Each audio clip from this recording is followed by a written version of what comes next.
Praise the lord. ప్రభువైన యేసు క్రీస్తు నామంలో మీ అందరికీ ఉదయకాలపు శుభాలు తెలియజేయుచున్నాను.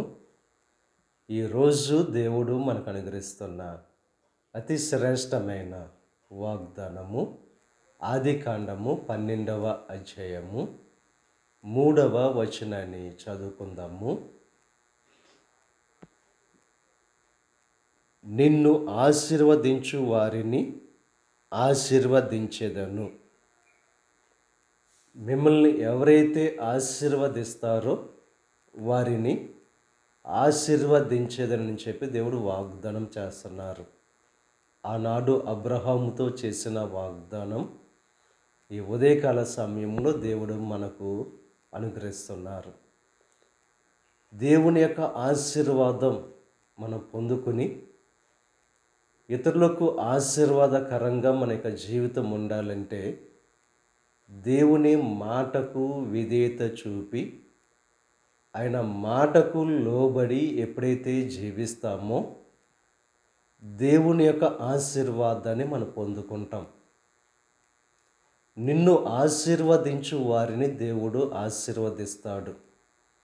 నిన్ను ప్రేమించకుండా నిన్ను దూషిస్తూ నీకు దూరంగా వెళ్ళిపోయేవారు తమ యొక్క ఆశీర్వాదాన్ని కోల్పోతారు. అంతగా దేవుడు మిమ్మల్ని ఆశీర్వదిస్తాడని చెప్పి దేవుడు వాగ్దానం చేస్తున్నారు.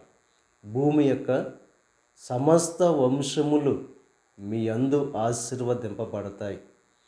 ఇటువంటి శ్రేష్టమైన జీవితం, ఇటువంటి ఆశీర్వాదభరితమైన జీవితంగా మన జీవితం ఉండాలంటే దేవుని యొక్క మాటకు విధేయులుగా మనం జీవించాలి. ఆయన మాటకు లోబడే వారంగా మనం ఉండాలి. మన జీవితంలో నిజంగా దేవునికి విధేయత చూపే వారంగా ఉంటున్నామా?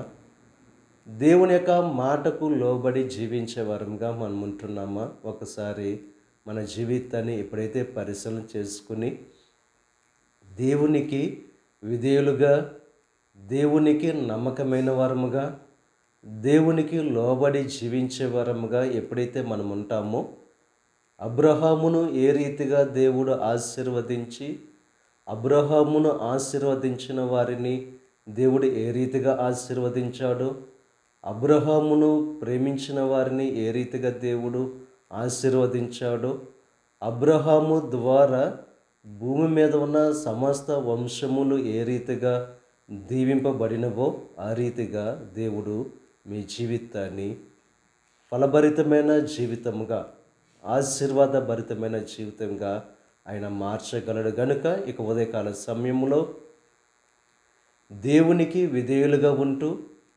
దేవునికి లోబడి జీవించేవారుగా ఉంటూ దేవుడు అనుగ్రహించే ఆ ఆశీర్వాదభరితమైన జీవితాన్ని పొందుకోవలసిందిగా ప్రభు పేరట మిమ్మల్ని కోరుచున్నాను. దేవుడు మిమ్మల్ని దీవించి ఆశీర్వదించి అనేకులకు మిమ్మల్ని ఆశీర్వాదంగా దేవుడు చేయునుగాక. ఆమేన్. ప్రార్థన చేసుకుందాం.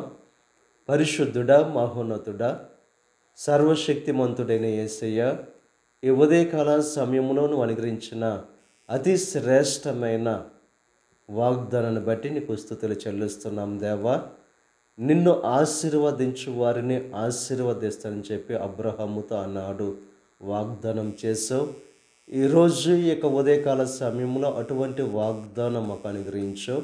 నీకు స్తుతులు చెల్లిస్తున్నాం దేవా.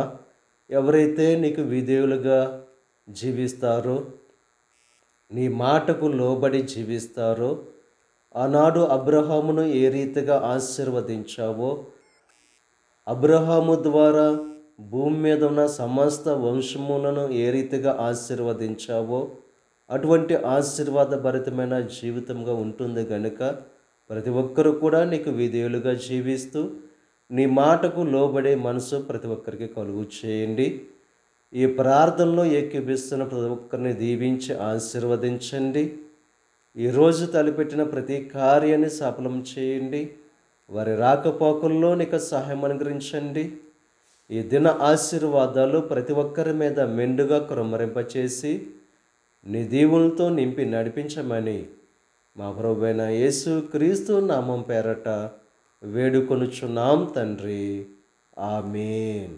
తండ్రి, కుమార, పరిశుద్ధాత్మ త్రియేక దేవుని యొక్క కృప సదాకాలం మనకు తోడై ఉండి దేవుని యొక్క మేలులు ఆశీర్వాదాలతో నింపి నడిపించునుగాక. ఆమేన్.